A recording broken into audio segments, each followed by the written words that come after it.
Kasese was struggling as a place. Rwenzori Marathon came in as trying to be a solution to a place.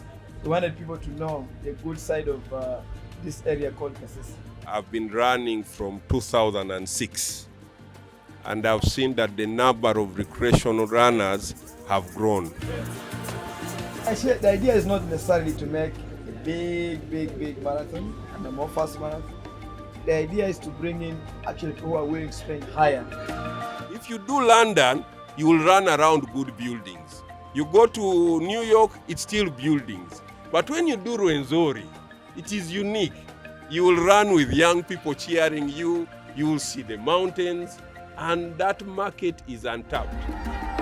And all the foreigners that come to your country bring in new money. I have seen with my own eyes how cities close and there is transformation all over that weekend. So Uganda has come to the party very late, but it has the best menu.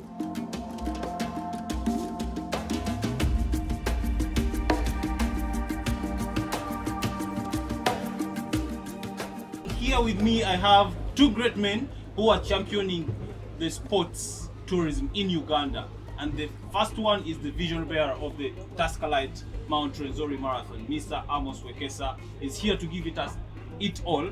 And the other one is Mr. Gimara, the one you've had the Gulu Marathon. Yes, here he is. Mr. Amos Wekesa, nice to have you. Nice to have you as well. Good job with the filming and all the photography that you guys have been doing. We are actually very proud of you guys. Fantastic. That's all I must say. Yeah. Thank you. Mr. Gimara, nice to have you. Thank you so much for welcoming me, and I also join Amos in appreciating your good work in articulating whatever is being done by Ugandans.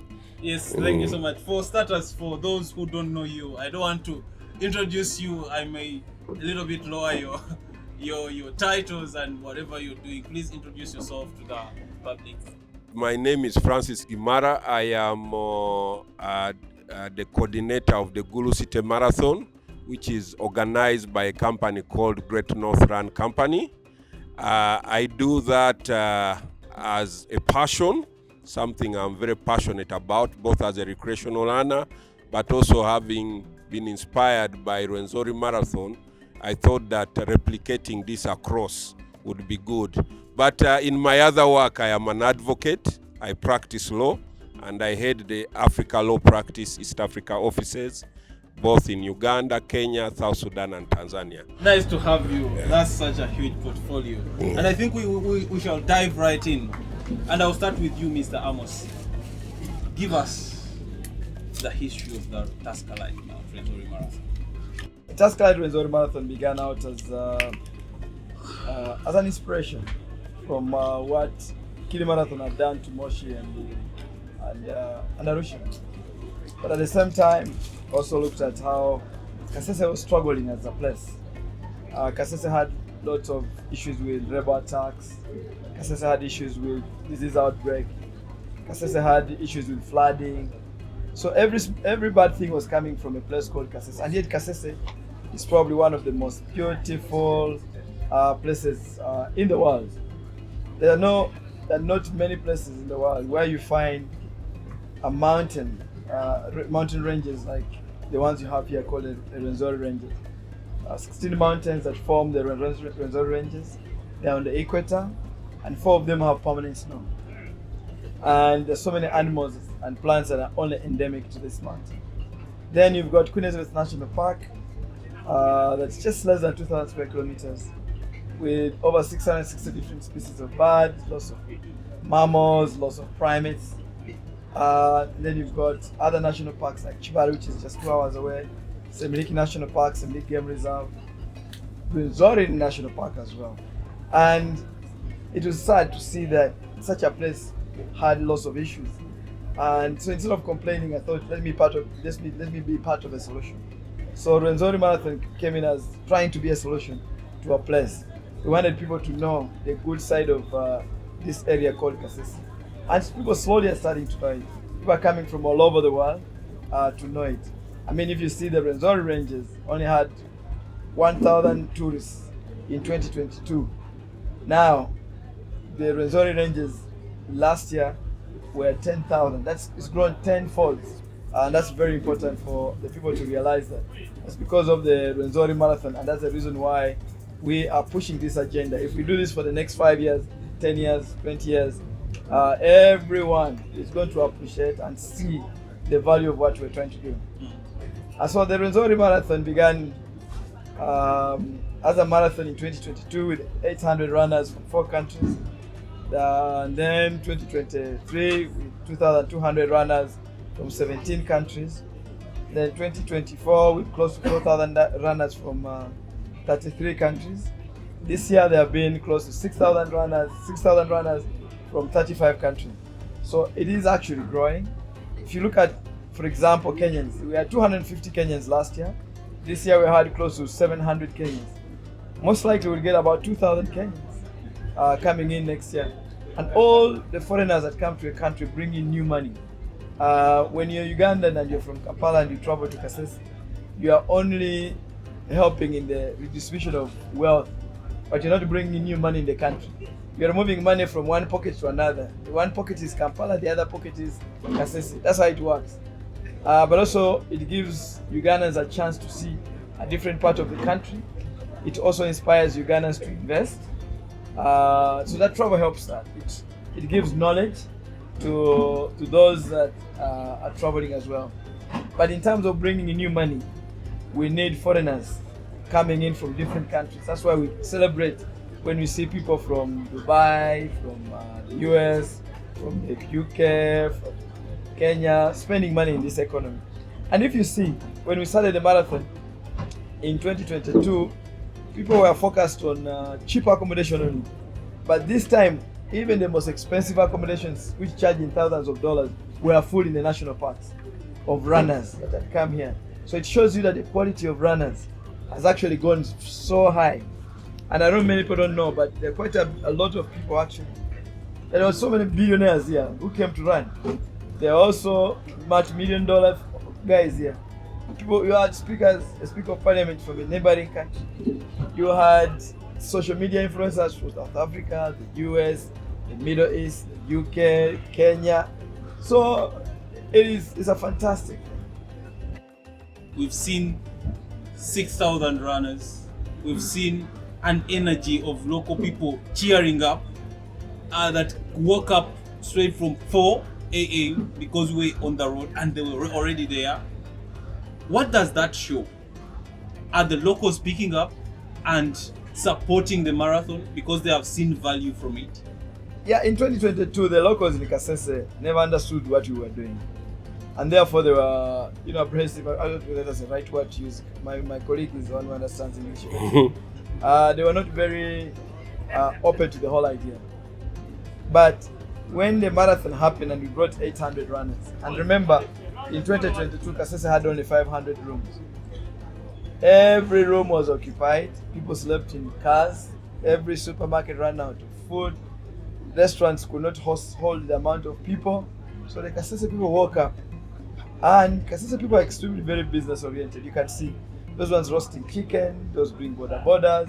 Right now, Kasese has over 2,000 rooms now, just in a very short time. If you look at this particular marathon, so many people in Kasese who own homes left homes and they went to other districts. And they left out their homes for people to pay in order to sleep in their homes. Because someone was saying, I left my house and for the last 5 days, I've been earning 550,000 shillings. That is over 2.5 million shillings. And he says those 5 days are enough to pay school fees for my child. So they are. Today we have seen 6,000 runners. Last year you said we had 3,000 runners. Yes, it was less than 4,000 runners. Just about, yeah. Less than 4,000 runners. What do we see? Are we seeing only growth? And to us, is it setting pace for greater things coming?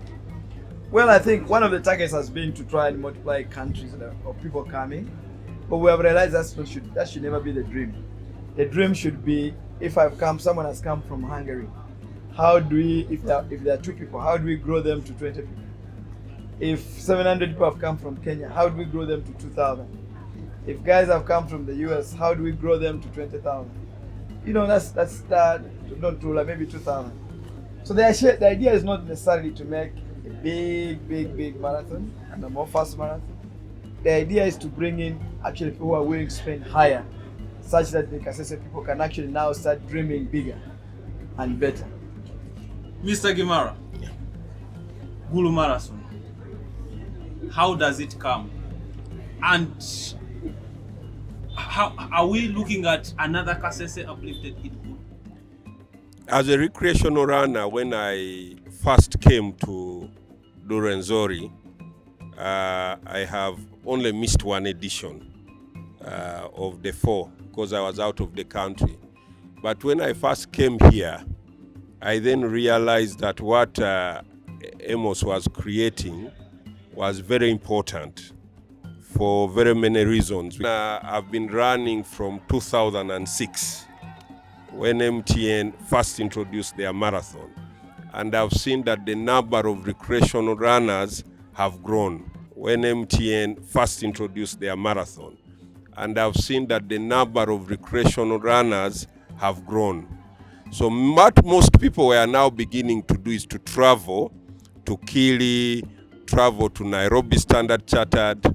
So what Amos then did with Rwenzori was to create an option that is attractive to recreational runners.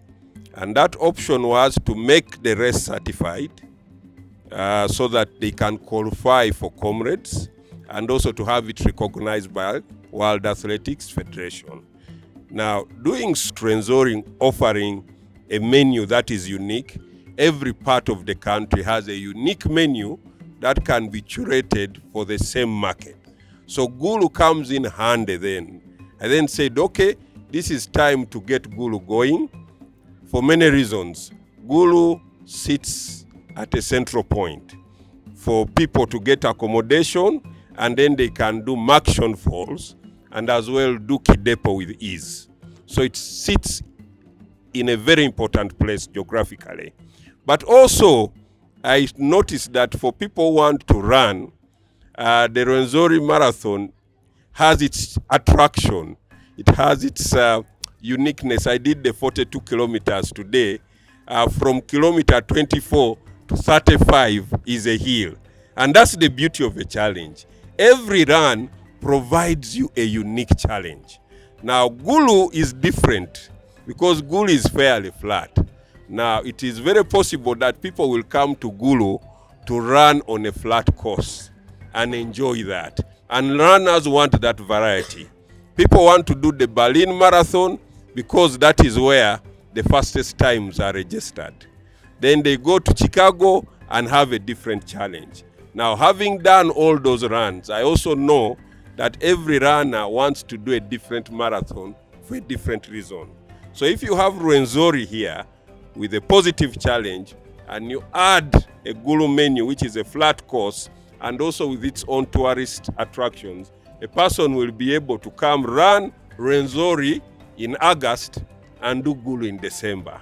So working together with Rwenzori has then led to that positioning. And we see that Gulu, we also started last year.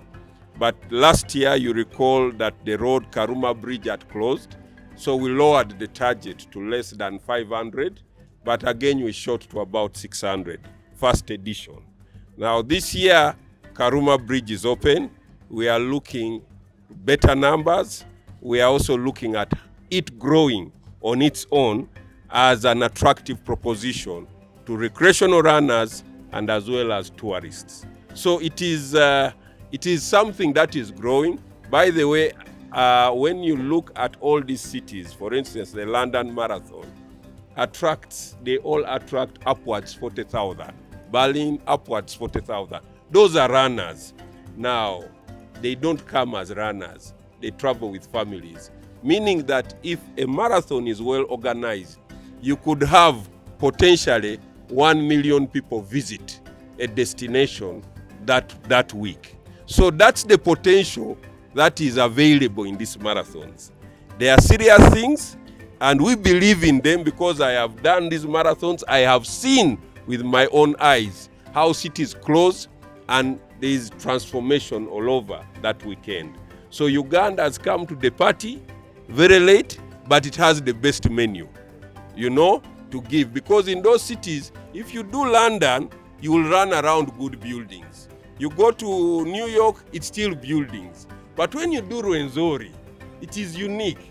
You will run with young people cheering you, you will see the mountains, and that market is untapped. So they are just going to jump into these things. What we need now is for us collectively to build them as brands that are attractive to runners and tourists world over. Yeah. Right there. What is the culture of our runners here in Uganda? And besides, before we even target the foreigners, the foreign runners, the influencer runners, like we had Marima share his urge, his love of what he has found in Uganda here. Do we see the numbers of runners in Uganda growing and taking up every advantage we are bring up? Because now, if you say Gulu last year targeted 500 and it got 600, and then Mount Rwenzori last year got close to 4,000, and this time it has 6,000. Do we see that growth, and can we attach it to the impact and the growth to this country? I can say with certainty that the running culture has grown tremendously in this country. Now, many years ago, when we started jogging with Amos in Muyenga, you would find about less than 10 people jogging. Today, you will find very many people jogging. So people have embraced running, which is very good for health, and there are many running clubs. In the past, we didn't have running clubs, but COVID just made people to begin running. With that, we've seen a proliferation of running clubs since COVID. So we have so many running clubs, and these running clubs are very critical internal stakeholders for these marathons. They come in numbers, but they also, when they come, they tour. I know some clubs, for instance, have come to run Rwenzori, but they're also going to climb the mountain. So they also take off their leave now and align it to running. So that's all good. So to just emphasize that the growth of this marathon is very much driven by the interest of recreational runners as well. And these are on the rise. The numbers are increasing, and it's a good thing. I will pick your highlight also, Amos, about the same thing. In your perspective, how do you see our runners and their growth? I think one of the things is recreational runners numbers, like my colleague Francis Gimara of Gulu Marathon has said, can only continue to grow. Because as people get more enlightened about how the world works, they are very cautious about their health. And the reason why running has become even more important than football is because running, you can participate.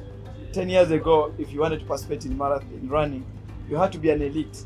Today, you don't have to be an elite to run. You can run, you can be a social runner. And there's numbers of social runners are just growing. And the amount of money being earned, for example, 2024, 2025, that was earned because of sports tourism was about $680 billion worldwide. And it's going to be about $2.1 trillion by 2030. It shows the growth, the exponential growth that's going to happen, because the recreational runners are the ones that actually spend the money. The elites normally are earning the money, but the elites actually attract the recreational runners, because most recreational runners or social runners want to take pictures, hang out with elites. They want to know how that works, because every social runner admires elite runners. They want to know what they do, what they eat, how they live. When we first did a marathon here, very few Kasese people bought kits. I don't think more than 50 people bought kits. But this time, at least 500 Kasese people bought kits. That means disposable income is increasing. So, and every year it will just increase because they're also making money. This marathon is creating a lot of elites as well. These young people you see are going around the world running and making very good time.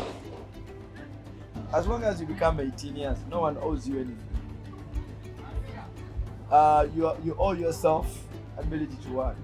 However, when you look at all these hotels, when you look at all these restaurants, You look at the guys making chapatis on the streets, roasting chicken. They're all youth.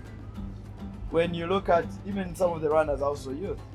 So therefore, it's obvious that the youth will participate, but they should not sit back and think that someone is going to sit there and start thinking for them. No. For as long as you become 18, you're supposed to speak for yourself.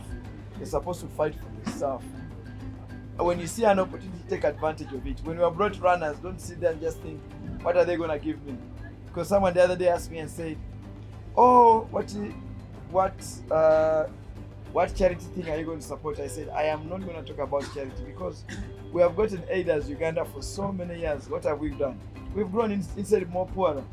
But I want people to know that we're bringing business to Kasese, and therefore every young person must position themselves.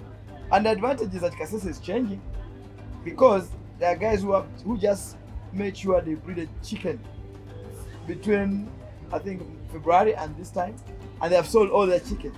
There are those who are selling only eggs. There are those who are selling booked. Yeah, eggs are booked. There are those who are selling matoke. There are those who are selling peanuts all over, and they have been planning for this season. It's like Namugongo. There's a guy in Namugongo for over 25 years. All he has done is looked after pigs for the 3rd of June. And he sells enough pork to look after his whole family once a year. Yeah. Pays all his bills. Yeah.